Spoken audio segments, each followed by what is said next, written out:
Very very good evening and welcome to study IQ UPSC CSE।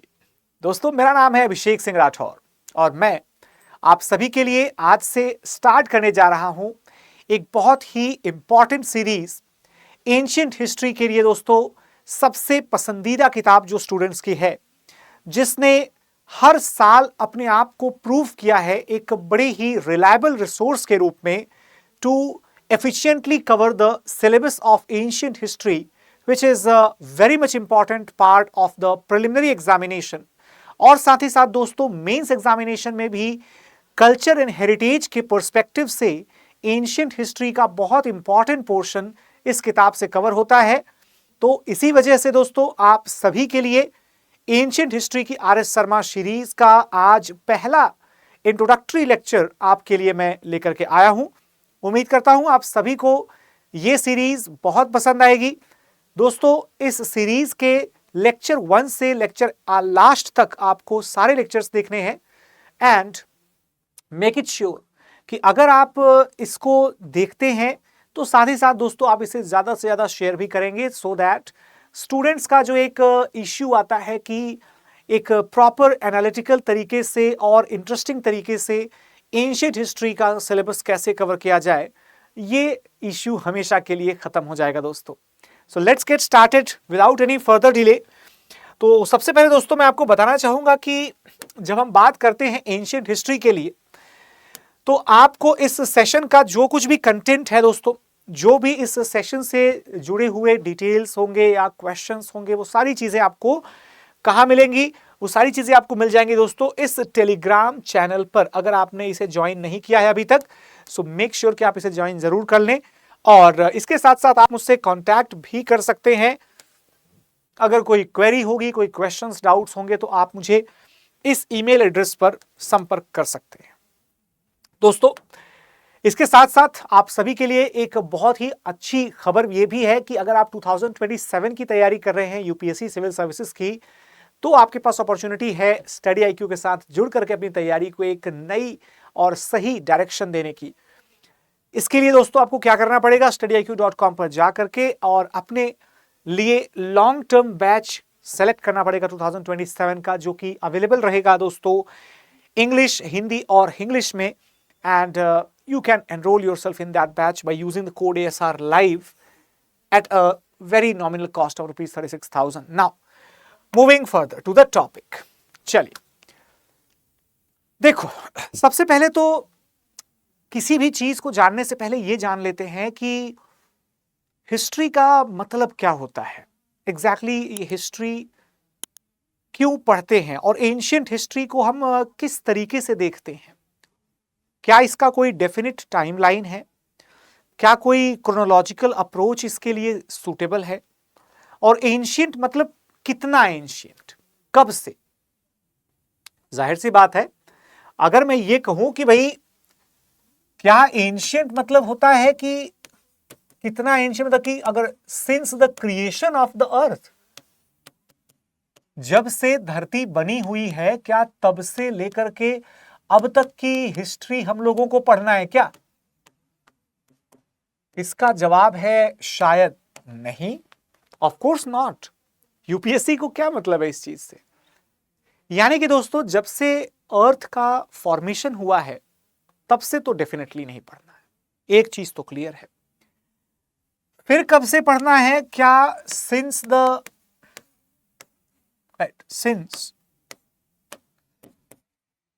the formation of life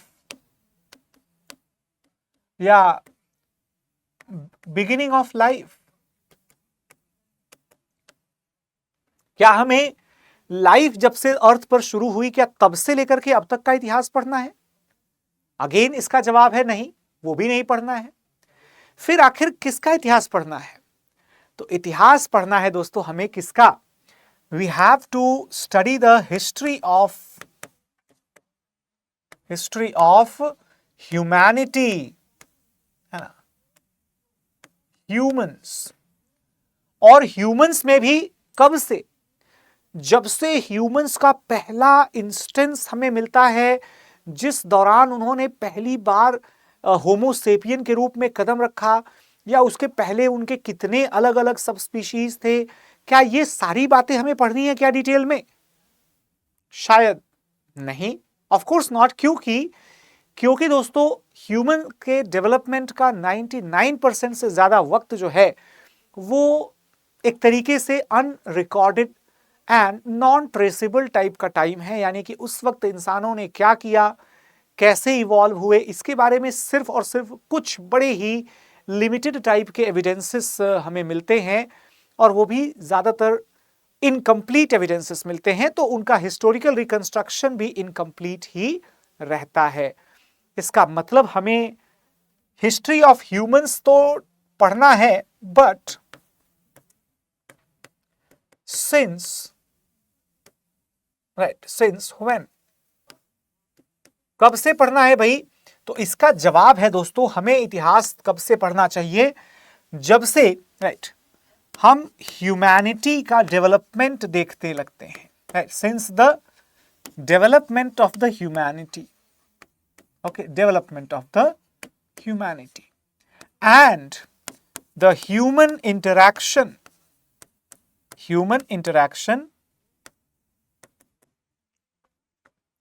with each other and the nature।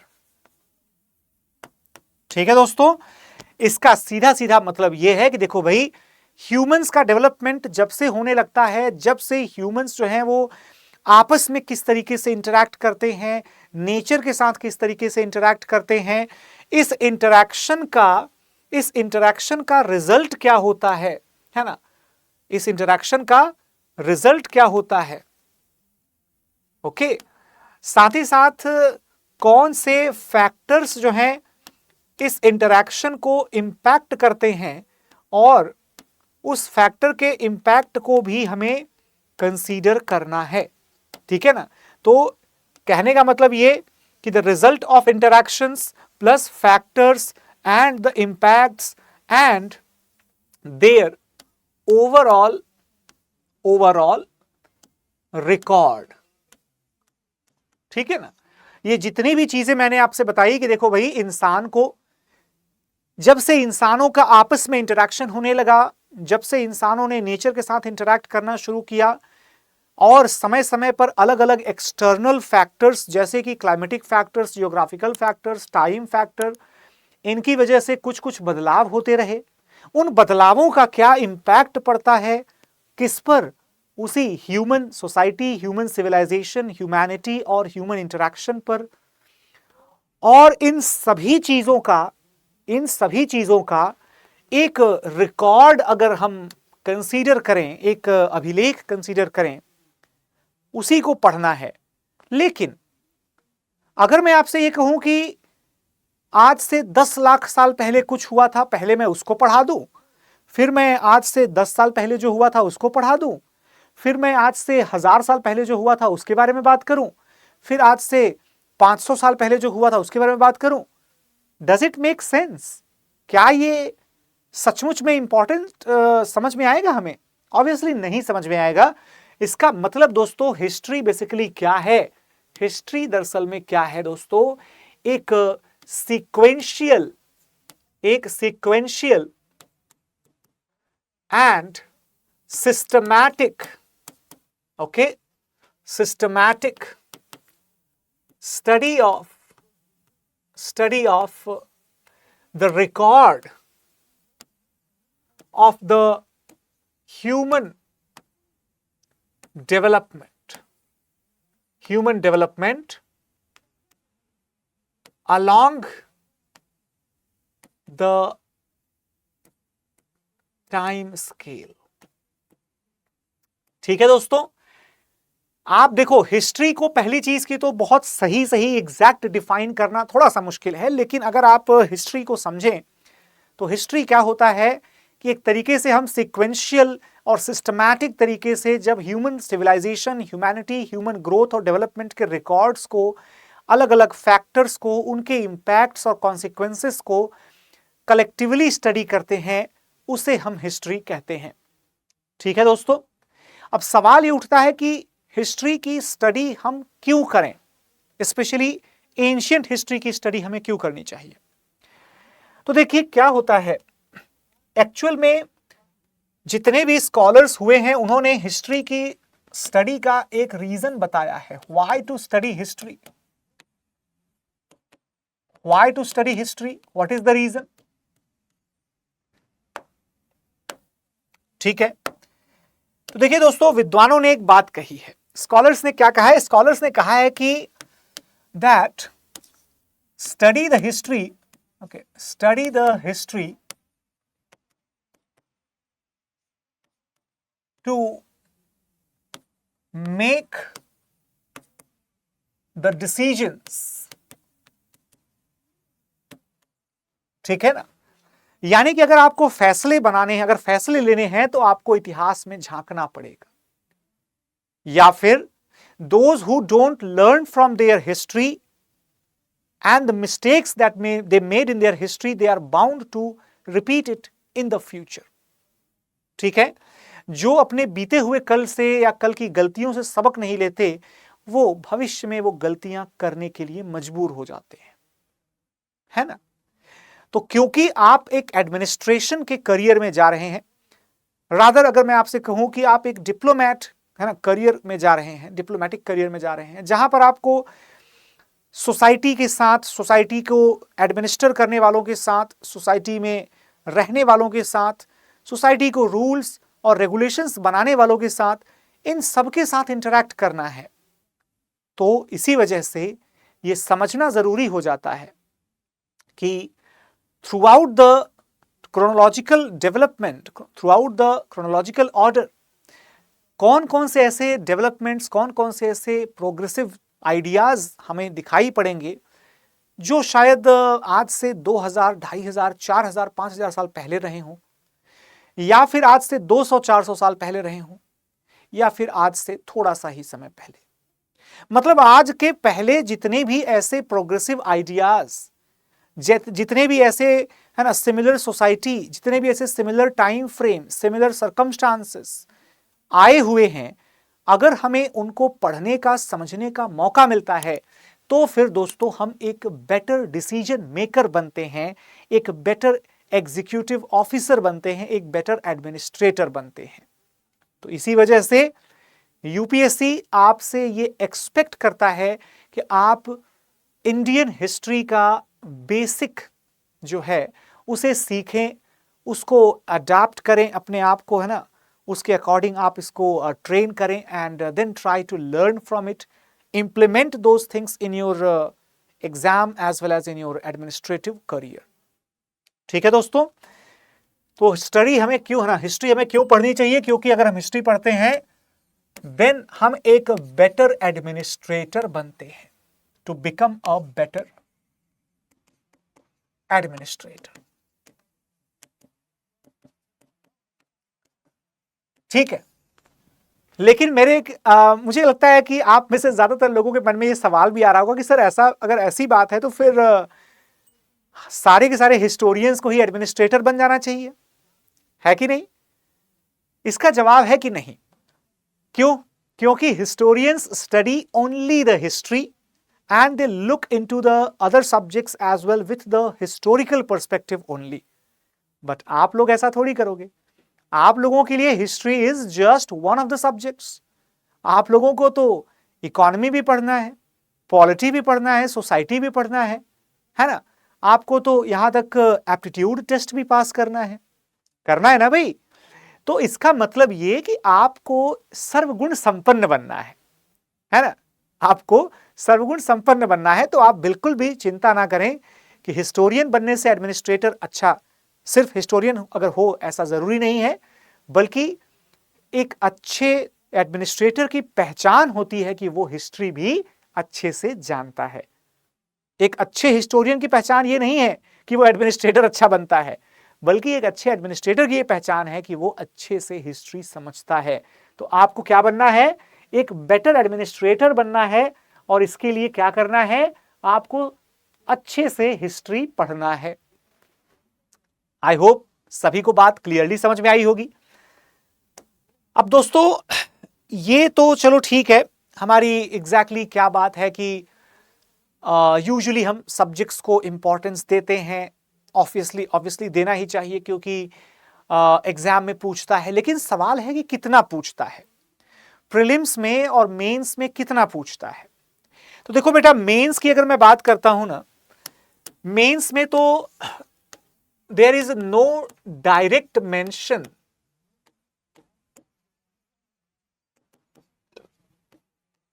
ठीक है ना, but that doesn't mean कि mains में पूछता नहीं है। Mains में every year they ask the questions, and specially अगर आप 2022, 23, 24 के मेंस को देखेंगे तो they have asked the questions repeatedly, okay, repeatedly from where? They have asked the questions repeatedly from the topics like where, from the topics like 24, topics like the Indus Valley civilization,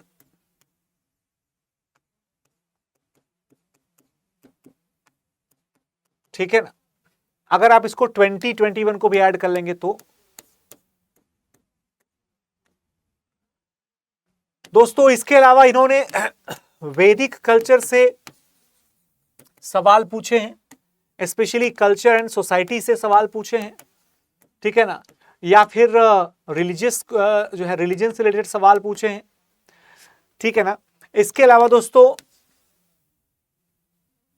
Buddhism Jainism जो है, Buddhism Jainism जो है, इनके questions जो है mostly अगर आप देखेंगे तो आर्ट्स, आर्किटेक्चर, है ना, पेंटिंग्स वगैरह से रिलेटेड क्वेश्चंस पूछता है, ठीक है ना, लिटरेचर से रिलेटेड क्वेश्चन पूछता है, right, that is a different thing all together. लेकिन दोस्तों, इंडस वैली सिविलाइजेशन और वैदिक कल्चर से रिलेटेड क्वेश्चन कैसे पूछता है? मेंस एग्जामिनेशन में अगर आप पढ़ते हैं क्वेश्चंस को देखा है आपने, कल्चरल कंटिन्यूटी के बारे में क्वेश्चन पूछ रहा है दोस्तों, continuity and contrast, this has been the trend. ये ट्रेंड आपको देखने को मिलता है कि exactly cultural continuity. For example एक क्वेश्चन आया था 2021-22 में भी ऐसा ही क्वेश्चन आया था कि 23 में भी इनफैक्ट आया था, लेकिन ये तीनों ईयर्स में क्वेश्चन आपको देखने को मिलेगा कि हिस्टोरिकल रिकंस्ट्रक्शन में ज्योग्राफिकल फैक्टर्स का क्या योगदान है। क्वेश्चन देखने को मिलेगा कि हड़प्पन सिटीज से आज के मॉडर्न अर्बन आर्किटेक्चर को या अर्बन प्लानिंग को हम क्या सिखा सकते हैं।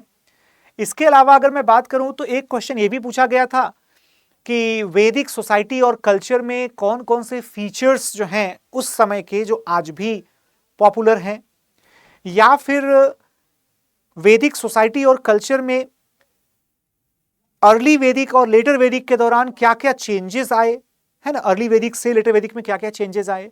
तो इस तरीके के क्वेश्चंस इंडिकेट करते हैं दोस्तों कि हमें जो अप्रोच रखनी है वो कैसी रखनी है, इंटरलिंकिंग अप्रोच रखनी है।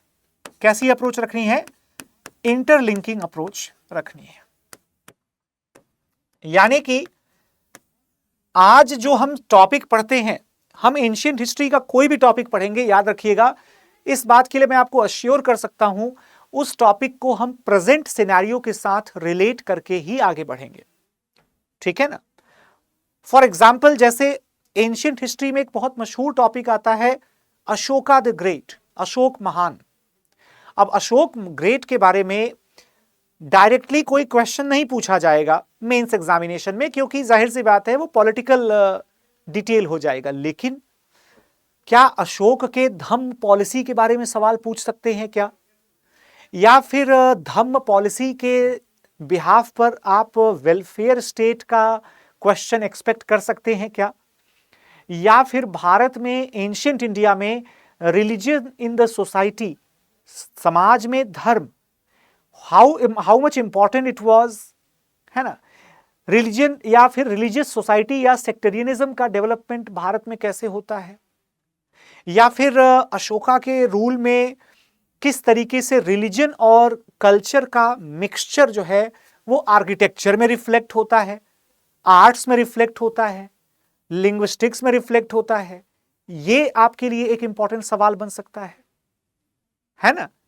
अभी जैसे रिसेंटली आप देखें तो अलग अलग लैंग्वेजेस में, बांग्ला लैंग्वेज को, मराठी लैंग्वेज को, असमीज लैंग्वेज को, है ना, इन सभी लैंग्वेजेस को आपने देखा होगा कि क्लासिकल लैंग्वेज का दर्जा दिया गया। तो इस पर भी पैट्रनेज या फिर political interference in the culture, ancient से लेकर के अब तक का एक ओवरव्यू पूछा जा सकता है आपसे। तो this is how we have to approach the history. मतलब हमें हिस्ट्री को बिल्कुल भी मोनोटोनस नहीं रखना है, अभी के समय के साथ उसको कनेक्ट करके आगे बढ़ेंगे हम लोग, ठीक है ना। और आर एस शर्मा को बेसिस बनाने का पर्पस ही यही है कि आर एस शर्मा जो है, he was one of the prominent Indologists of the modern India and such. तो दोस्तों मॉडर्न इंडियन स्कॉलर्स में वो सबसे मशहूर हिस्टोरियंस में से एक हैं। इनफैक्ट अगर आप देखेंगे दोस्तों तो सोसाइटी और इकोनॉमी, इन दोनों में किस तरीके से बदलाव आए, क्या क्या फैक्टर्स थे, या जिसको हम कहते हैं ना कि थोड़ा सा सब्सटेंशियल हिस्ट्री पढ़ना, थोड़ा सा सोशियो कल्चरल हिस्ट्री पढ़ना, ना कि पॉलिटिकल, मतलब बैटल्स वगैरह को साइड में रख करके आम जनता के जीवन पे क्या इंपैक्ट पड़ता है, ऐसे हिस्ट्री को पढ़ना। बेसिकली ये एक ऐसा नया अप्रोच इंडियन हिस्ट्री में देखने को मिलता है जिसको डीडी कोशाम्बी के द्वारा मोस्टली शुरू किया गया। और डीडी कोशाम्बी के बड़े प्रिय शिष्य जो हैं वो हैं आर एस शर्मा सर, और उन्हीं के अप्रोच को हम लोग फॉलो करेंगे दोस्तों, ठीक है, ताकि आप आज के समाज में, आज के कल्चर में, आज की इकोनॉमी को ancient age, ancient culture, ancient economy, society के साथ न सिर्फ कनेक्ट कर सकें बल्कि कंपेयर भी कर सकें और सिमिलैरिटीज एंड डिफरेंसेस भी पता लगा सकें, ठीक है दोस्तों। इसके अलावा अगर मैं बात करूं तो जब प्रीलिम्स एग्जामिनेशन की बात आती है तो प्रीलिम्स एग्जामिनेशन में दोस्तों 2017 से लेकर के 23 तक का अगर आप हिस्ट्री का वेटेज देखते हो तो ओवरऑल जो हिस्ट्री का वेटेज है ना, वो कितना है? ओवरऑल हिस्ट्री का वेटेज दोस्तों दैट इज 17 का एवरेज देखने को मिल रहा है। लेकिन इसमें एक इंपॉर्टेंट चीज आप अगर देखें तो 2020 से एंशिएंट हिस्ट्री इसमें कितना हो चुका है दोस्तों। एंशिएंट हिस्ट्री अगर देखेंगे तो 2020 में मेरे ख्याल से इट वाज लाइक 7 क्वेश्चंस, 21 में इट वाज प्रोबेबली 6 क्वेश्चंस, 22 में most probably it was like 4 questions, है ना, 4 क्वेश्चंस।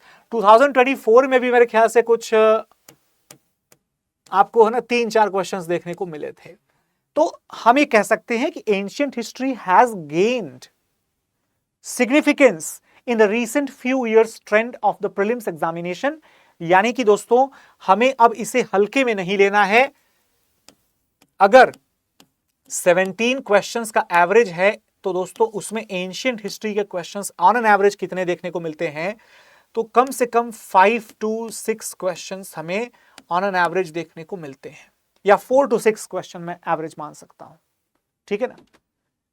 और पिछले 5 सालों का एवरेज अगर आप देखेंगे तो हिस्ट्री का एवरेज जो है वो रिड्यूस होकर के कितना चला जाएगा? 2020 से 24 अगर देखें तो हिस्ट्री का एवरेज जो है वो रिड्यूस होकर के it will go down up to 14 questions, 13 to 14 questions. 13-14 प्रश्न में से अगर 4 to 5 या 4 to 6 क्वेश्चंस एंशिएंट के हैं, which means that 1/3 proper 1/3 weightage means sufficient attention is required। अब अटेंशन तो रिक्वायर्ड है ही, लेकिन दोस्तों अटेंशन रिक्वायर्ड है तो उसके लिए करना क्या पड़ेगा? उसके लिए दोस्तों आपको अपने बेसिक्स पर काम करना पड़ेगा। अब बेसिक्स पर काम कैसे करना है दोस्तों, क्या तरीका है उसके लिए? दोस्तों उसके लिए मैं आपको एक बहुत ही इफेक्टिव मेथड बताने जा रहा हूं। सभी लोग इस मेथड को आज सुन लीजिए। आज से लेकर के जब तक ये सीरीज खत्म नहीं होगी तब तक आपको ये मेथड फॉलो करना है। नंबर 1, सबसे पहला काम that is watch the lecture, watch the lecture with two things. Number one, full attention, है ना, पूरे के पूरे ध्यान से आपको लेक्चर देखना है. And number two, with a pen and paper या फिर कोई नोट. मतलब कि आपको चीजों को थोड़ा सा नोट डाउन भी करना है, या अगर कोई टर्मिनोलॉजी है, अगर कोई शब्द है, कोई कॉन्सेप्ट है जो आपके लिए नया है, तो आप उसे प्रोएक्टिवली लिख लीजिए, उसे आप नोट डाउन कर लीजिए. दोस्तों, इससे आपका फायदा यह होगा कि आपको फ्री ऑफ कॉस्ट, बिना किसी एक्स्ट्रा कॉस्ट के, बिना किसी एक्स्ट्रा एफर्ट के एक वेल मेंटेन नोट्स मिल जाएंगे. ठीक है ना. दूसरा तरीका क्या है दोस्तों? दूसरा मतलब इसमें स्टेप क्या होगा? That is be regular and curious. ठीक है. रेगुलरिटी और क्यूरियोसिटी, ये दोनों चीजें रिक्वायर्ड हैं दोस्तों, क्योंकि एंशिएंट हिस्ट्री जो है, आप उसको पढ़ने का मजा तब तक ले ही नहीं सकते जब तक कि आप उसे वर्तमान से कनेक्ट नहीं करेंगे. जैसे अगर मैं आपसे कहूं कि मॉडर्न एडमिनिस्ट्रेशन के बारे में आपको बताना है, तो मॉडर्न एडमिनिस्ट्रेशन में आपको फैक्चुअल डेटा जो है वो तो याद रखना है, इसमें कोई दो राय नहीं है, फैक्ट्स तो हैं. लेकिन वो अगर मैं आपसे कहूं कि सपोज मौर्यन एम्पायर में तीर्थ जो होते थे उनको हम आज के मिनिस्टर्स के बराबर समझते हैं, या जो अमात्य होते थे, है ना, अमात्य होते थे वो आज के क्या हैं, है ना, तीर्थ अगर मिनिस्टर्स हैं तो अमात्य बेसिकली ब्यूरोक्रेट्स हो गए. लेकिन वहां पर अगर आप देखेंगे तो अलग अलग वर्ड्स हैं कि भाई मंत्री परिषद नाम का एक अलग इंस्टीट्यूशन था, तीर्थ जो है वो अलग मिनिस्ट्रीज हुआ करती थी जिसमें अमात्य जो है वो तीर्थ हैंडल करते थे. यानी कि वहां ब्यूरोक्रेटिक स्ट्रक्चर था, ना कि पॉलिटिकल, है ना, या डेमोक्रेटिक या फिर पार्लियामेंट्री स्ट्रक्चर. ऐसा काउंसिल ऑफ मिनिस्टर वाला जो स्ट्रक्चर आज हम देखते हैं भारत में, उससे थोड़ा सा अलग था उनका सिस्टम. उनके पास दोस्तों उसी ब्यूरोक्रेटिक स्ट्रक्चर में डिपार्टमेंटल हेड्स भी हुआ करते थे, मतलब सेक्रेटरीज के अलावा डिपार्टमेंटल हेड्स थे जिनको अध्यक्ष कहा जाता था. वो हम आज के सेक्रेटरीज के साथ कंपेयर कर सकते हैं. तो जैसे आज हमारे यहाँ मंत्री हैं और मंत्रियों के अंदर में जो है वो सेक्रेटरीज हैं, उसी तरीके से उस समय जो है सेक्रेटरीज थे या अमात्य थे और उनके अंडर में जो है वो अध्यक्ष यानी कि जो है ब्यूरोक्रेट्स या एचओडीज थे. इस तरीके से हमें कंपेयर करते हुए चलना है. आर.एस. शर्मा बड़ा इंटरेस्टिंग अंडरटोन भी देते हैं थोड़ा सा कि सोसाइटी में क्या क्या चीजें क्यों क्यों हो रही थी. जैसे कि सद्दलपुत्त नाम का एक गांव वो रेफर करते हैं. जब जब आपके पोस्ट वैदिक या कहें कि महाजनपद पीरियड के बारे में या उनकी सोसाइटी और कल्चर के बारे में बताते हैं, तो ये भी बताते हैं कि किस तरीके से कारीगरों के अलग अलग गांव हुआ करते थे. अब जब मैं आपको ये बताऊंगा कि कारीगरों के गांव थे, उसका एक एग्जाम्पल उन्होंने दिया हुआ है सद्दलपुत्त का. तो कारीगरों के गांव किस तरीके से, वो कारीगरों का जो गिल्ड होता था, गिल्ड यानी कि जो उनका संगठन होता था, किस तरीके से वो गिल्ड या संगठन धीरे धीरे गांवों में बदला, धीरे धीरे वो गांव के गांव जो है वो इलाकों में और रीजन्स में चेंज होते गए, या फिर धीरे धीरे वो पूरा कास्ट सिस्टम कैसे ओरिजिनेट हो गया. तो ये एक बड़ी इंपॉर्टेंट एनालॉजी है. ठीक है ना. अब इसको जब हम समझ लेंगे ना, तो हमारा डाउट हमेशा के लिए दूर हो जाएगा कि भारत में कास्टिज्म का ओरिजिन कहां से हुआ. वर्ण सिस्टम और कास्टिज्म में डिफरेंस क्या है. मेंस में क्वेश्चन पूछता है कि जो है कास्टिज्म भारत में कभी खत्म नहीं हो सकता, बल्कि ये अब एक नए रूप में सामने आ रहा है. इस बारे में आपका क्या ओपिनियन है? This is a mains question, literally mains question है ये. इवन दो GS2 का क्वेश्चन था, बट ठीक है, कास्टिज्म तो पॉलिटिकल टॉपिक है ही, बट अल्टीमेटली तो हिस्ट्री का टॉपिक है ना ये. तो यहां अगर आप सीखेंगे तो आपको GS2 में भी हेल्प करेगा, राइट? तो इस तरीके से हमें पर्सपेक्टिव रखना है अपना. तीसरा जो स्टेप है दोस्तों उसमें क्या रखना है, that is don't be over sensitive and इसी के साथ कनेक्टेड क्या है दोस्तों, that is be logical and factual. ठीक है ना दोस्तों, हिस्ट्री सीखने से पहले अपने दिमाग को बिल्कुल क्लीन एंड क्लियर रखिए। इसका मतलब यह है कि किसी भी प्रेजुडिस के साथ, किसी भी तरीके के प्री डिटरमाइंड माइंडसेट के साथ अगर आप आगे बढ़ते हैं तो it is extremely difficult to cope with the subject, क्योंकि दोस्तों sometimes history makes us slightly uncomfortable, थोड़ा सा अनकंफर्टेबल हमें फील करवाती है, specially if we are culturally charged or if we are sentimental about our belongings, our past and our shared ancient age with each other. तो ऐसा अगर by chance कभी हुआ बाई चांस, तो गाइज रिलैक्स, बिल्कुल भी टेंशन लेने की जरूरत नहीं है। ऐसा कब हो सकता है, जैसे फॉर एग्जाम्पल अगर मैं आपसे कहूं कि भाई कल्चरल कंटिन्यूटी का मेंस में सवाल आया, मैं आपसे कहूं कि अगर वैदिक कल्चर में टेम्पल्स का या आइडल वर्शिप का कोई स्थान ही नहीं था, तो कई लोगों को लगेगा कि यार ऐसा कैसे, but yes it is a fact. भाई वैदिक कंट्री में या वैदिक कल्चर में लोगों को मंत्र करके पूजा पाठ करना था, मंत्र पाठ करते थे वो, है ना, वो यज्ञ करते थे, they used to do sacrifices, they used to do mantra और chants, right, they used to recite the hymns. They did not need any idols or any temples because obviously ऐसा कोई सिस्टम था ही नहीं, है ना।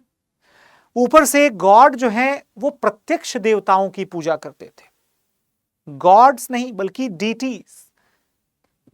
जैसे कि सूर्य दिखाई देता है, सूर्य की पूजा कर रहे हैं, हवा जो है वो फील होती है, उसकी पूजा कर रहे हैं, नदियां हैं उसकी पूजा कर रहे हैं, है ना, पानी और समुद्र तो नहीं बट ओवरऑल जो कॉस्मिक ऑर्डर है ना, सिस्टम है पूरा का पूरा इकोसिस्टम, उसकी पूजा कर रहे हैं वरुण के रूप में। तो कहने का मतलब यह हुआ कि इन्होंने नेचर वर्शिप पर फोकस किया था।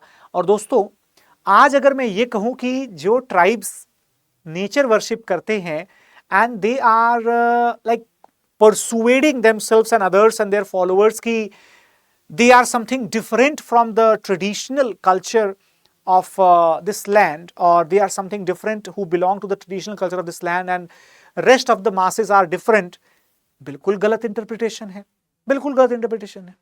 भाई देखो, nature worship has been the part and parcel of this land और any of the earlier tribal practices, Arya हो चाहे अनार्य हो चाहे कोई भी ट्राइब्स हो, nature worship was the part of each and every community in their initial stages.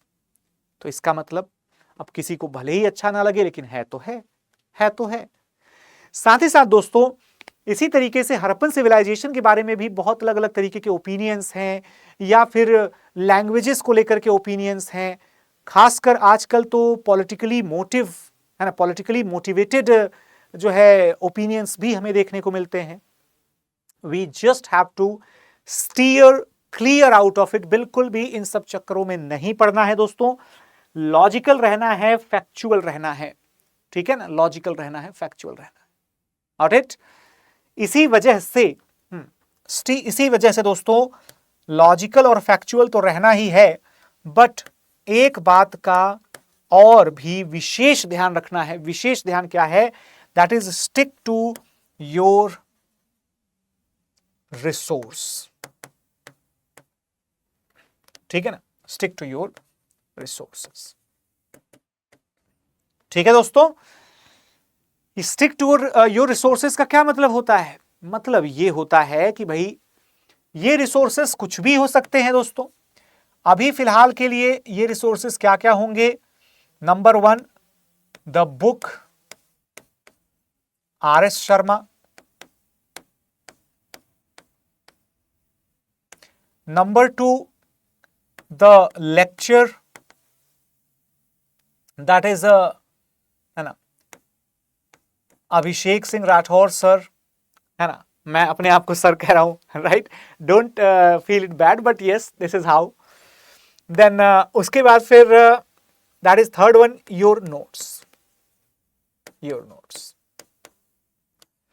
ठीक है ना। तो जो आप क्लास में नोट्स बनाओगे, जो आप लेक्चर देखोगे और जो आप किताब पढ़ोगे, बस उतना ही करना है, उसके आगे आपको कुछ भी नहीं करना है।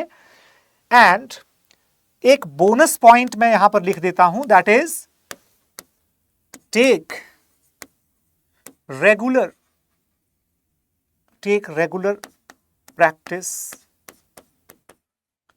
टेस्ट्स और क्वेश्चंस ऑन द टेलीग्राम।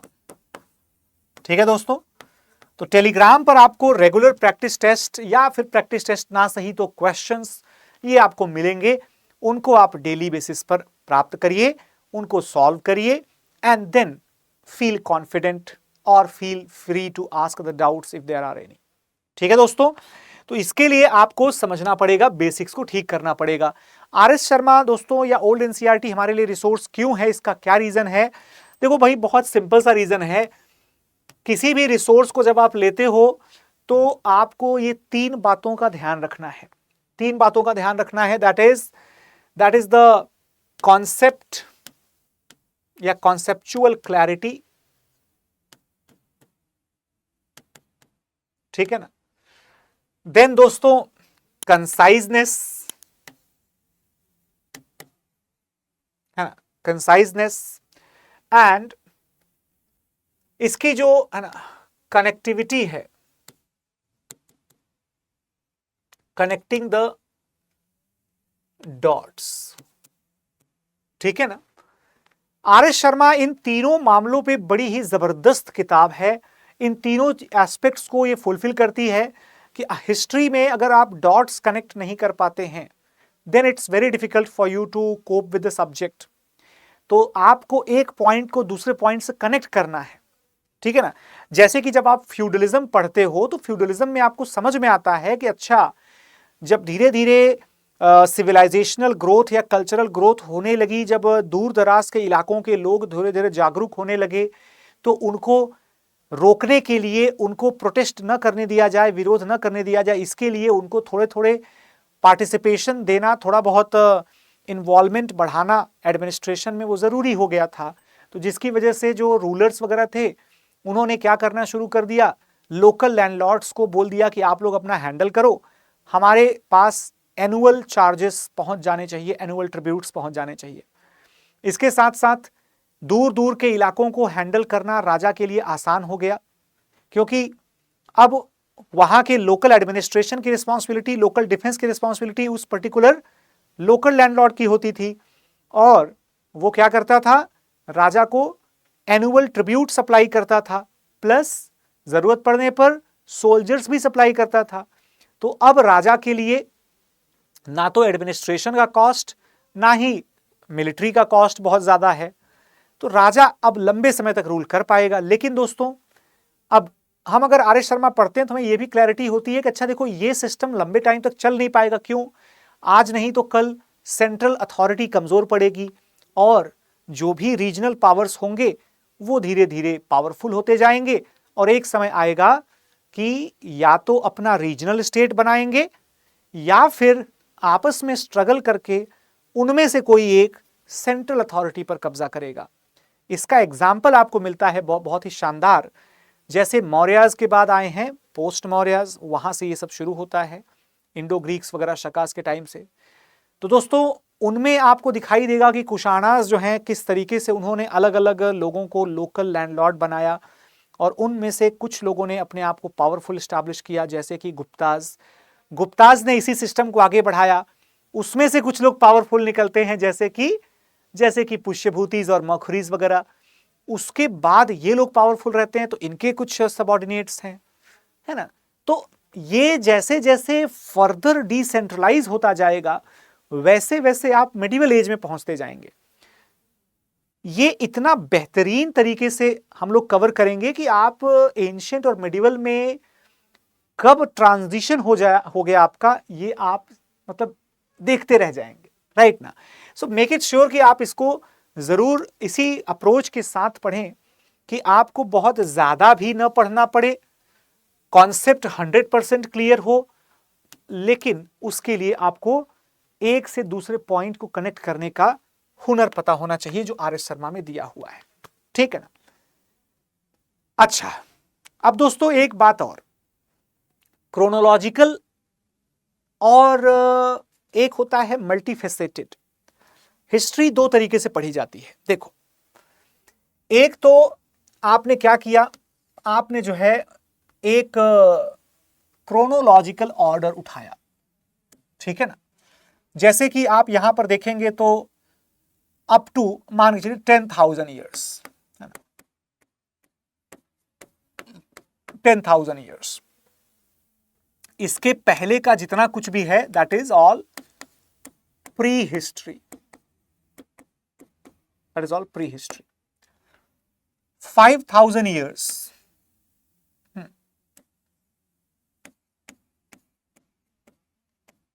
ठीक है ना, ये पूरा सब प्री हिस्ट्री है। दोस्तों 10,000 ईयर के पहले क्या है, that is the early and mid stone age. 10,000 से 5,000 के बीच में क्या है दोस्तों, that is the neolithic and chalcolithic age. उसके बाद से स्टार्ट होता है आपका that is the historical period, है ना, हिस्टोरिकल पीरियड। अब दोस्तों आप में से कई सारे स्टूडेंट्स ये सोचेंगे, जिन्होंने पहले से थोड़ा बहुत पढ़ा हुआ है, कि सर वो प्रोटो हिस्ट्री कहां गया। प्रोटो हिस्ट्री एक तरीके से आप देखो तो इसी के, है ना, इसी रेंज की शुरुआती दौर में बहुत कम समय के लिए आपको दिखाई पड़ता है Harappan civilization. Of course Harappan civilization एक एक्सेप्शन है, क्योंकि उस दौर में आपको जो है इजिप्शियन सिविलाइजेशन या मेसोपोटामियन सिविलाइजेशन जो एग्जिस्ट करती थी, they are the part and parcel of the historical understanding, क्योंकि उनके बारे में प्रॉपरली चीजें पता हैं, उनके जो रिकॉर्ड्स हैं, उनके जो स्क्रिप्ट्स हैं वो पढ़े जा चुके हैं। लेकिन इंडिया में थोड़ा सा उसको लेकर के इश्यू है, इसी वजह से इंडिया में वो प्रोटो हिस्ट्री में आता है। अदरवाइज ग्लोबल स्केल पर that is a part of the historical timeline. उसके बाद से दोस्तों आप देखते हैं कि इवेंट बाय इवेंट आपको दिखाई देगा, है ना।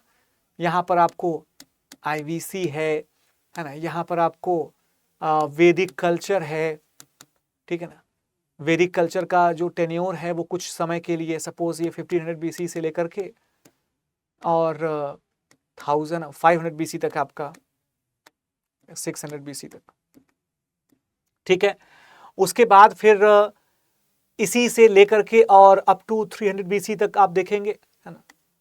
तो ये आपको दिखाई पड़ता है महाजनपद एज।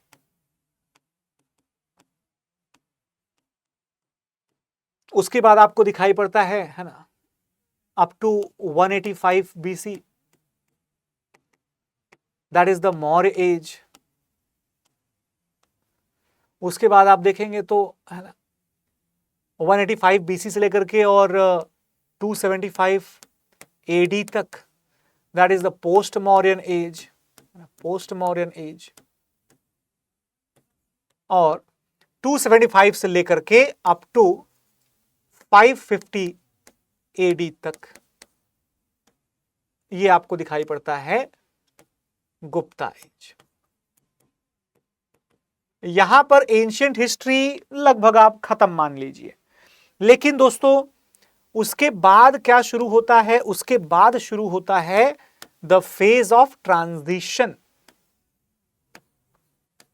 550 एडी से लेकर के दोस्तों 750 एडी तक का जो समय है that is the transition period, transition period है, ठीक है ना। और उसके आगे आप देखेंगे तो ये मेडिवल का टाइम जो है वो स्टार्ट हो गया। इसमें दोस्तों आप और भी देखेंगे तो आपको पता चलेगा कि जिस समय मौर्यन एज चल रहा है नॉर्थ में, उसी समय अगर आप देखेंगे तो मौर्यन एज से लेकर के और पोस्ट मॉडर्न एज लगभग पूरा का पूरा ये संगम एज भी चलता है, संगम एज भी चलता है। जिस समय यहां पर पोस्ट मॉडर्न चल रहा है या ना, उसी समय यहां पर जो है सातवाहन एज भी चलता है। पोस्ट मॉडर्न एज में सातवाहन एज भी चलता है, ठीक है ना। जिस समय यहां पर गुप्ता एज चल रहा है उसी समय यहां पर जो है दोस्तों वाकाटका एज भी चलता है, ठीक है ना। वाकाटका जिस समय यहां पर ट्रांजिशन चल रहा है उस समय दोस्तों यहां पर आपको है ना पल्लवास, चालुक्यास,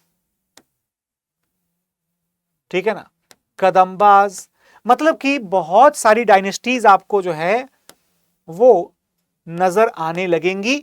मतलब जैसे जैसे आप आगे बढ़ते जाएंगे क्रोनोलॉजी में वैसे वैसे ये क्रोनोलॉजिकल अप्रोच थोड़ी कॉम्प्लिकेटेड होती जाएगी, क्योंकि दोस्तों एक ही समय में बहुत सारे अलग अलग डायनेस्टीज एग्जिस्ट करती थी। सबके बारे में पढ़ पाना थोड़ा पॉसिबल नहीं है, बट आर.एस. शर्मा की जो अप्रोच है ना ये जबरदस्त अप्रोच है। वो क्या करते हैं, वो एक्चुअल में टाइम ब्लॉक्स को उठाते हैं। उन टाइम ब्लॉक्स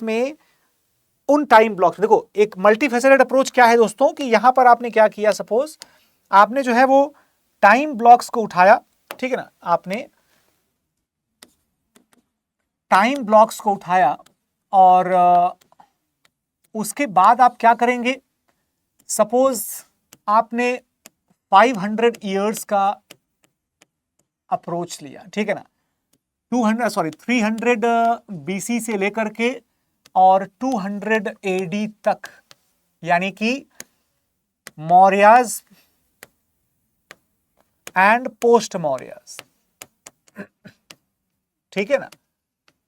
इस दौर को आपने उठाया। अब देखो इसका मैं अल्टरनेटिव तरीका बता रहा हूं ना, टाइमलाइन वाले अप्रोच का अल्टरनेटिव तरीका क्या है, यहां पर आप इसके पॉलिटिकल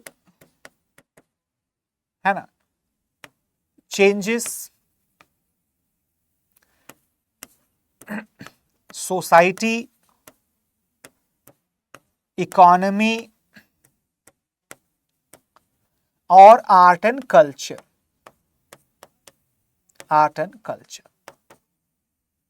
ठीक है ना।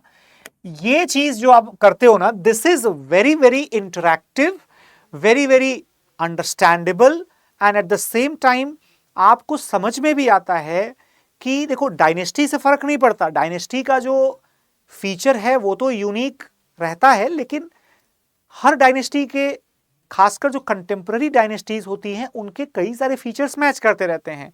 कम से कम उनकी सोसाइटी, इकोनॉमी, कल्चर तो लगभग मैच ही करती रहती है। तो इसका मतलब हम क्या पढ़ें, हम जो है वो मोटे मोटे ब्लॉक्स को उठाएं, टाइम ब्लॉक्स को उठाएं, उसके साथ कनेक्टेड डायनेस्टीज को देखें और उस दौरान क्या पॉलिटिकल बदलाव आए, क्या सोसाइटल बदलाव आए, क्या इकोनॉमिकल और क्या कल्चरल बदलाव आए। This is the perfect approach to read and analyse the subject of history from the perspective of the examination, ठीक है दोस्तों। तो ये आपके लिए लॉन्ग टर्म में बहुत ज्यादा बेनिफिशियल होने वाला है।